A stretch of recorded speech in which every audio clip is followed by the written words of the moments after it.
Sellel hallil ja raskel päeval ma räägin muinasjutu sinust.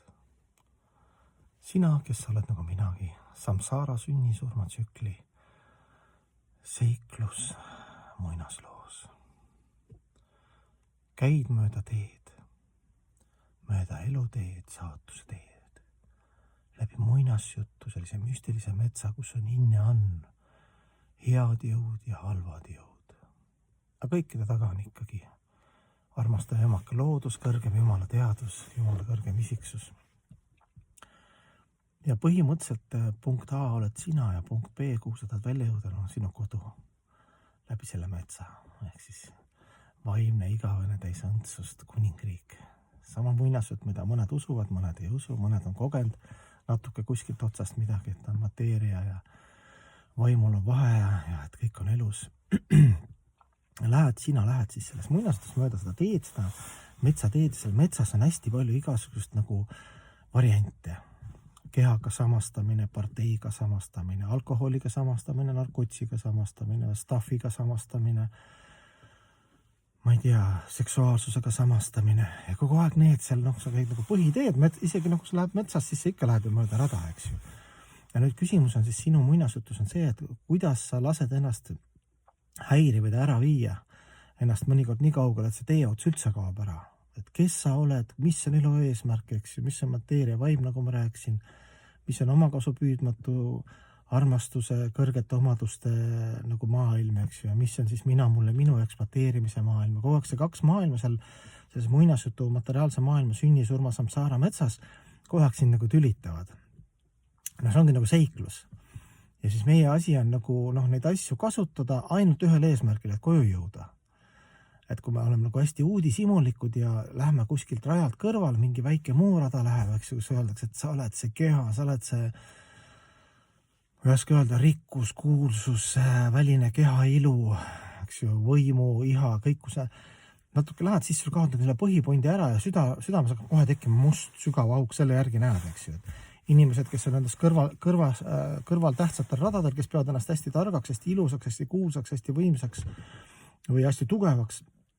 Nendel näed, kuidas need sees on see must auk läheb järjest sügavamaks, hingeauk. Kuigi väliselt nad nagu show must go on, väga hea show on nagu ütleme, et selle mööda seda metsaradaga käid, seal vaatad nagu lõbustusparki jõle kiht, eks ju, aga siis see lõbustuspark, kui sa oled selle lõbustusparki unustad ennast ära, siis sa näed seda, nagu mina nägin ükskord lõbustuspargis ka, üks väike poiss oksendas kuskil putka taga. Kuna tal sõi seda šašlõkki, palju õnne, sööge nagu liha hästi palju, liha on hästi kasulik, ja karma ka ja karussell ja pärast oksendas, eks ju. Nagu me oleme siin materiaalses maailmas, oksendame kõik, närime seda vana nätsu ja siis jälle midagi nagu peab tegema, midagi kuidagi peab nautima, siis võtame need odavaid läbi meedia, läbi interneti või mis läbi seksuaalsuse, kõik need kehalise samastumise energiates üritame nagu saada laksu kätte, auk läheb järjest sügavamaks ja üksinduse sügava lõpuks seda antidepressante peal või seksuaalsete perversuste või narkotsi otsas või kritiseerid kogu maailma või kibestumise otsas või oma hirmud ja kõige selle, eks me ei hakka seda kirjeldama, seda nii hästi igaüks näeb oma muinasjutus seda, kuidas need asjad avalduvad, aga meie asi on hoida nagu rada. Headus, armastus, omakasu püüdmatus, kõikide teenimine ehk käia sellel ajal nagu vaimse maailma seaduste järgi. See on väga raske, see on vaja kunsti ja vaja armulikkust juhendajaid, nagu nii seal on tõusud ja mõõnad, siis rajalt eksimine, aga me peame ideaalis elama oma hinge või siis igavese hinge või jumala armastuse maailma reeglite järgi selles hullumeelses metsas, kus me peame läbi minema. Sünni, surma metsas, iha, viha, kadedus, eks ju.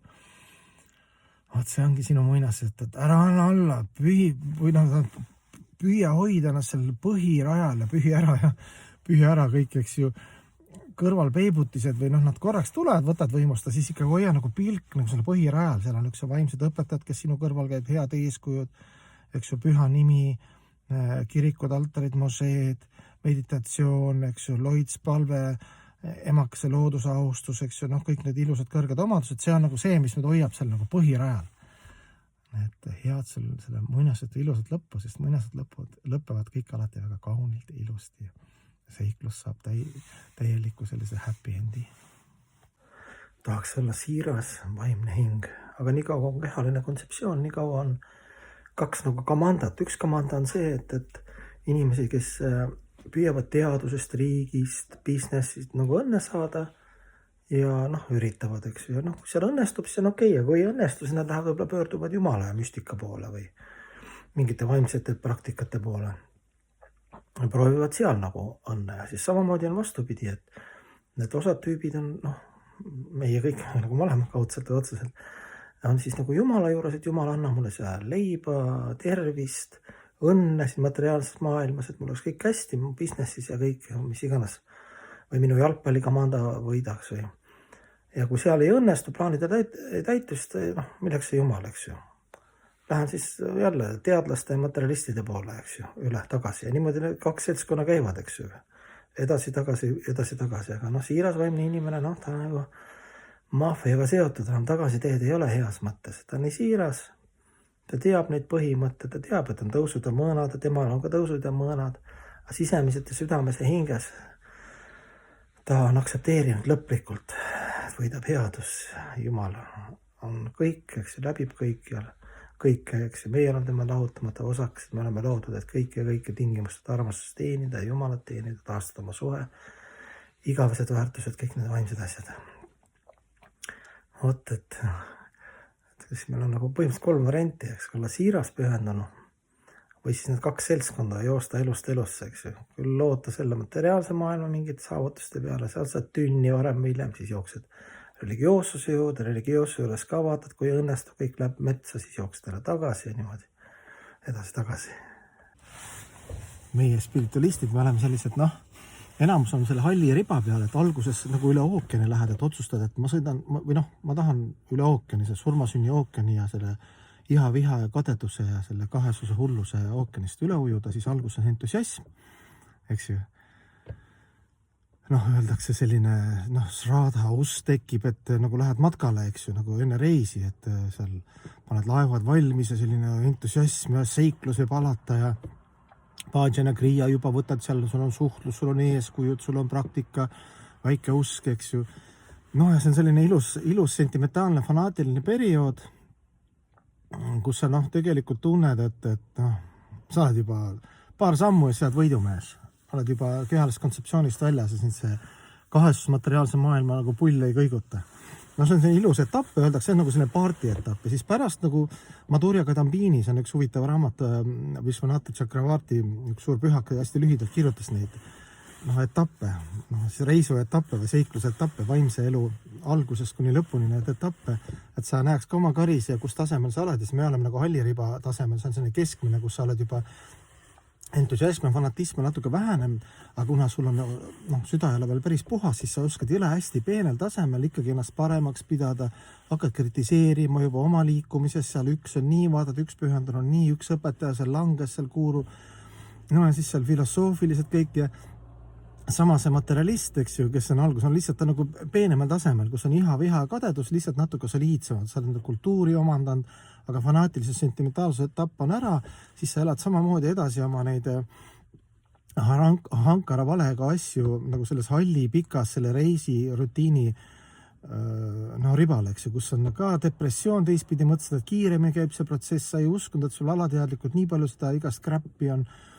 No siis sa eladki ennast välja, mõttetu maailm, eks ju, kritiseerid neid materialiste, poliitikuid, nagu mina, eks ju, kõiki kritiseerid, ma olen ka halli riba peal.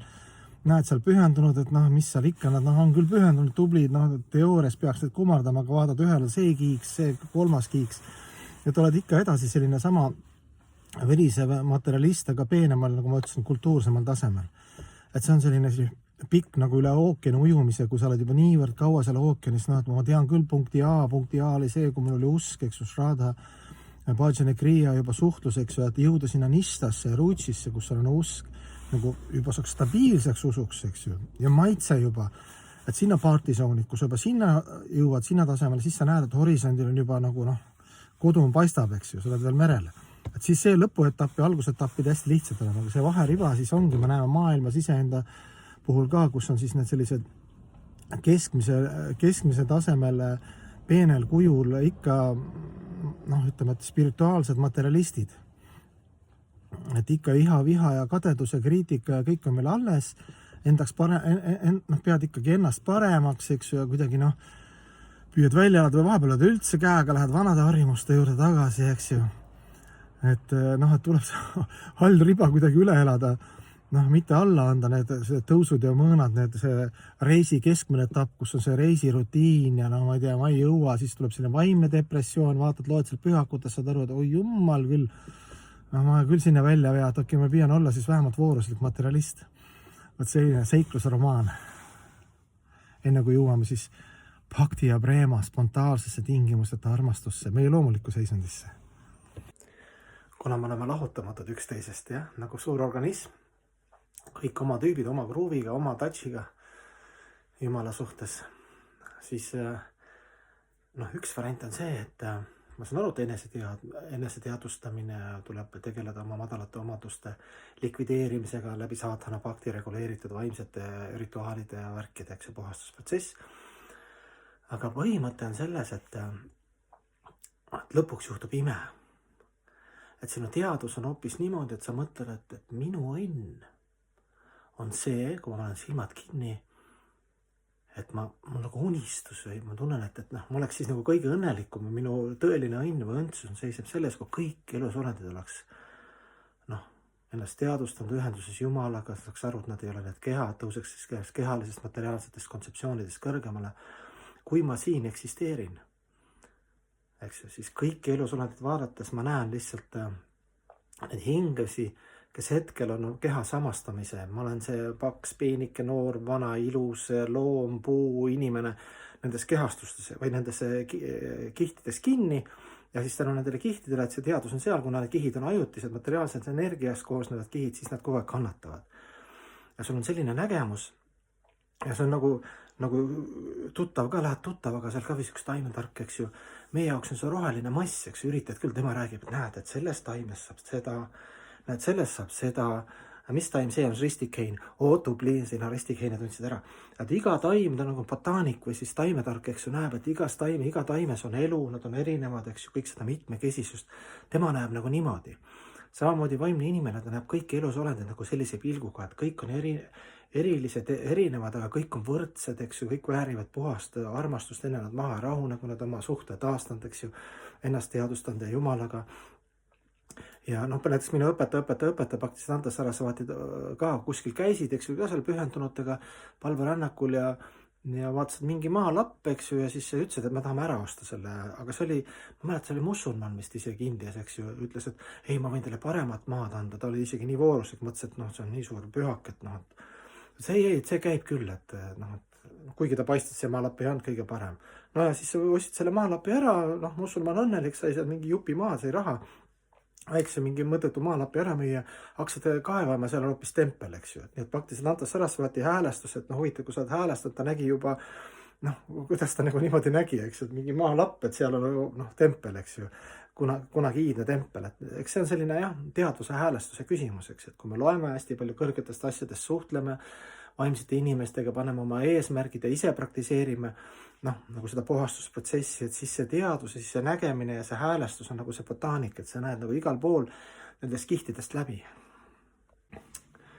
Enese teadustamine ideaalis tähendab seda, et sul tuleb tähelepanu nii palju enda peale, oma praktika peale, enda karide ja igast kräpi nagu välja kaevamisele, et kui ennem sa käisid, ütleme niimoodi igal pool ringi ja ütlesid, näed, sul on siin nii palju sõnnikut, näed, sellel on nii palju sõnnikut, oma lauda sulle sõnnik kaelani, eks siis seda ei märganud, siis enese teadustamine tähendabki, see on Jumala, ütleme, taevaväravate sissepääsmise, noh, üks viimased etappe, kus sa oled lihtsalt põlvili maas ja saad aru, mis käkki sa oled kokku keeranud, kui madalate omadustega sa oled, eks ju. Ja sul ei ole aega, sul lihtsalt reaalselt ei ole aega, noh, üle elada või närvi minna teiste kräpi peale. Teistel on ka kräpp, eks Jumal ise tegeleb looduse, saatuse, karma, eks. Et sul isegi ei ole, noh, sa märkad võib-olla neid asju, aga sind üldse see nagu, noh, sul on oma sisemine vaimne elu, eks ju, enese teadustamine. Et sa ei saa sellegagi hakkama, eks ju, selle oma südame elu järel sinna koguned iha, viha, kadedus, need peenemal vormil kõik. Et sa põhimõtteliselt lihtsalt palud Jumala käest andeks, nutad ja siis tegeled enese teadustamisega. Ja et oma laudas saaks selle sõnniku välja, et see tuleb kogu energia sinna. Et see on ka üks sümptom, et inimene tõeliselt tegeleb vaimse eluga, et teised asjad enam nii ei ärrita, ta näeb neid, ta võib-olla keegi küsib, ta räägib nendest, võib-olla ta viskab nalja või whatever, eks ju, aga ta sisemiselt ta nagu ei pane pahaks mitte kellelegi midagi, sest tal kogu aeg energia läheb oma südameanartad jah, anarhia, südameanarhia, anartade välja kookimiseks.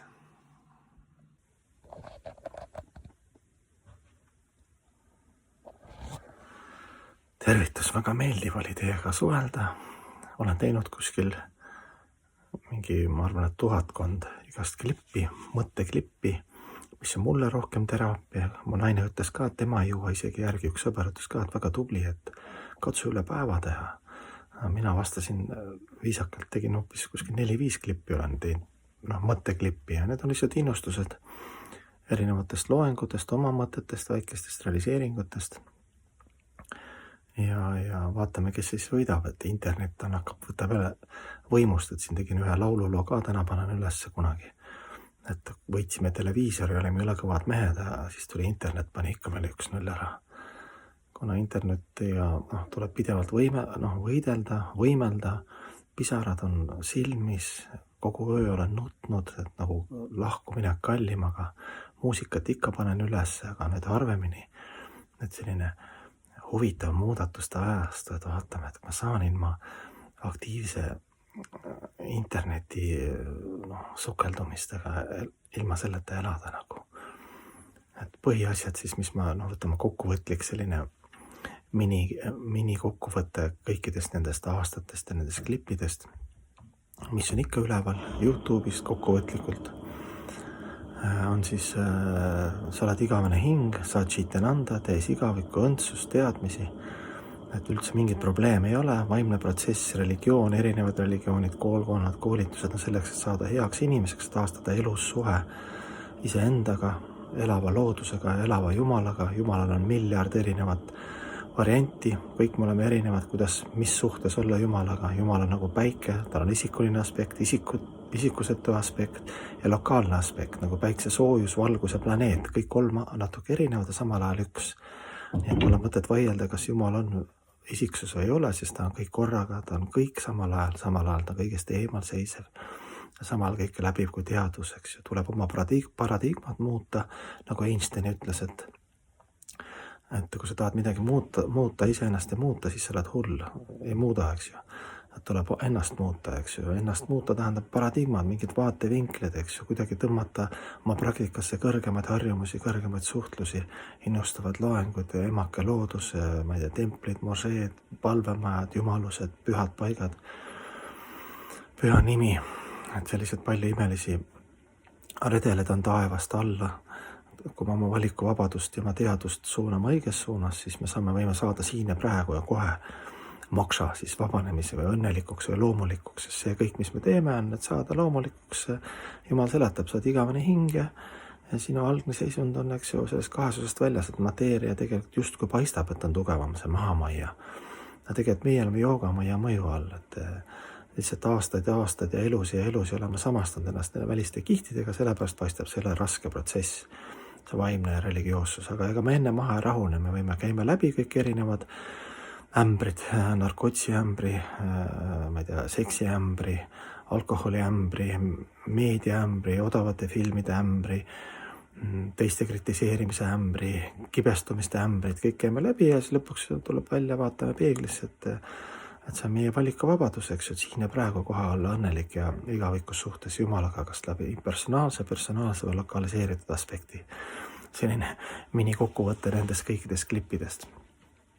Kummardused, kallistused, musid kallid ja värvilised spirituaalsed õhupallid.